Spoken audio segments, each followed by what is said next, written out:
Hello guys, welcome back to my new video. তো আজকে আবার নতুন ভিডিও নিয়ে চলে এসেছি। আর আজকে এসেছি অ্যাকোরিয়ামের মাছের ভিডিও নিয়ে। তো আজকের মেন টপিক হচ্ছে ফিশ ট্যাঙ্কের অ্যালগি নিয়ে। তো ফিশ ট্যাঙ্কে অ্যালগি হলে তোমরা সেটাকে কি করে কাটাবে বা অ্যালগি যাতে না হয় কি কি করতে হবে, তো পুরোটা আজকে আমি তোমাদের বলবো। তাহলে চলো তোমরা ভিডিওটা শেষ অবধি দেখতে থাকো। তো প্রথমেই তোমরা নিয়ে আসবে একটা ম্যাগনেট, যেটা দিয়ে তোমরা গ্লাসটাকে ক্লিন করো। সেটা দিয়ে যতটা হয় ততটা তোমরা অ্যালগি তোলার চেষ্টা করো, যতটা হয়। তো সেটা যখন উঠে যাবে তারপর এটা তুলে নেবে। তো কটন দিয়ে ভালো করে অ্যাকোয়ারিয়ামের ভেতরটা রাব করবে। রাব করলে দেখবে অনেকটা অ্যালগি ওর মধ্যে উঠছে। যেইটুকুনি ম্যাগনেট ওঠে না, তার যেইটুকুনি বেঁচে থাকে পুরোটাই তুলোতে উঠে যাবে। কিন্তু তুলো দিয়ে পুরো অ্যাকোয়ারিয়ামের চারকোনা ঘষলে পুরো পরিষ্কারভাবে উঠে যাবে। দেখো কতটা অ্যালগি আর শ্যাওলা উঠেছে, দেখো কতটা। তো এইটা করার পর এবার আমি নিয়ে নেবো একটা সাইফন পাইপ। তো সাইফন পাইপ দিয়ে জলটা যেমন করে ক্লিন করে, তো জলটাকে আমি জাস্ট তুলে নেবো সাইফন পাইপ দিয়ে। তো সাইফন পাইপ দিয়ে জলটা 50% মতন তুলে নিলাম। তারপরে স্পঞ্জ ফিল্টারটাকে নিলাম, আর স্পঞ্জ ফিল্টারটাকে ভালো করে ওয়াশ করলাম, চেপে চেপে ফিল্টারটাকে, মানে স্পঞ্জটাকে। তো অনেকটা নোংরা বেরালো গাইস। দেখো জলটা পুরো সবুজ হয়ে গেছে, পুরো অ্যালগিতে ভরে গেছে। ক্লিন করার পর দেন আমি নতুন জল এতে আবার দিয়ে দিচ্ছি, রিফিল করে দিচ্ছি। তো নতুন জল দেওয়ার সময় মাছগুলো প্রচন্ড লাফালাফি করে, তো আস্তে আস্তে করে নতুন জলটা আমি দিই।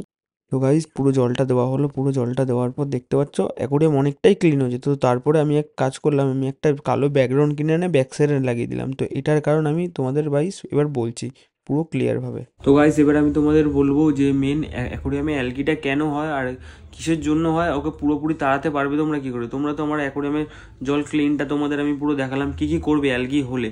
তো অ্যালগি যাতে না হয় তার জন্য কি কি করবে গাইস শোনো। তোমার যেখানে অ্যাকোরিয়াম রয়েছে তো সবসময় ফলো করবে সেইখানে সবসময় লাইট জ্বলছে কিনা। অনেক সময় সারাদিন লাইট জ্বলে, ঘরে যদি সারাদিন লাইট জ্বলে তার জন্য কিন্তু অ্যাকোরিয়ামে অ্যালগি হয়। এটা হচ্ছে 1 নম্বর পয়েন্ট। এই 2 নম্বর পয়েন্ট হচ্ছে তোমার অ্যাকোরিয়ামে লাইট যদি সারাক্ষণ জ্বলে 24 ঘন্টা, তাহলেও কিন্তু অ্যালগি হয়। অ্যালগি তো হয়, প্লাস তোমার মাছ স্ট্রেসে পর্যন্ত চলে যেতে পারে। এই দুটো কারণে অ্যালগি হয়। 3 নম্বর পয়েন্ট বলছি আমি অ্যালগির, যদি ডাইরেক্ট তোমার অ্যাকোরিয়ামে সানলাইট পড়ে তো সেই কারণে তো অ্যালগি হবে বাধা ধরা। আমার কিছু কিছু অ্যাকোরিয়ামে ডাইরেক্ট যেইটুকুনি জায়গায় সানলাইট পড়ে সেইটুকুনি জায়গায় অ্যালগি হয়। আর এই যে অ্যাকোরিয়ামটা দেখলে এটা তোমরা একদম জানলার ধারে থেকে, কোনো পিছনে ব্যাকগ্রাউন্ড ছিল না, তো তার জন্য গাইস পুরো অ্যালগি পড়ে ভরে যায়। তো তার জন্য আমি দেখলে লাস্টে ব্ল্যাক কালার একটা ব্যাকগ্রাউন্ড লাগিয়েছি। তো এটা ব্ল্যাক কালারের ব্যাকগ্রাউন্ড, যে কোনো এনি কালারের তোমরা ব্যাকগ্রাউন্ড লাগাবে। তো ব্যাকগ্রাউন্ড লাগানোর মেন কারণ আমার এটাই ছিল, নাহলে যেটা ট্রান্সপারেন্ট ভালোই লাগছিল গাইস। তো ব্যাকগ্রাউন্ড আমি এই কারণে লাগিয়েছিলাম যাতে অ্যালগিটা না পড়ে, আর অত্যাধিক ফিশ ফুড দেবে না। তো অত্যাধিক ফিশ ফুড দেওয়ার জন্য অ্যালগি হতে পারে। আর একটা 5 নম্বর রিজন হচ্ছে গাইস, যদি তোমরা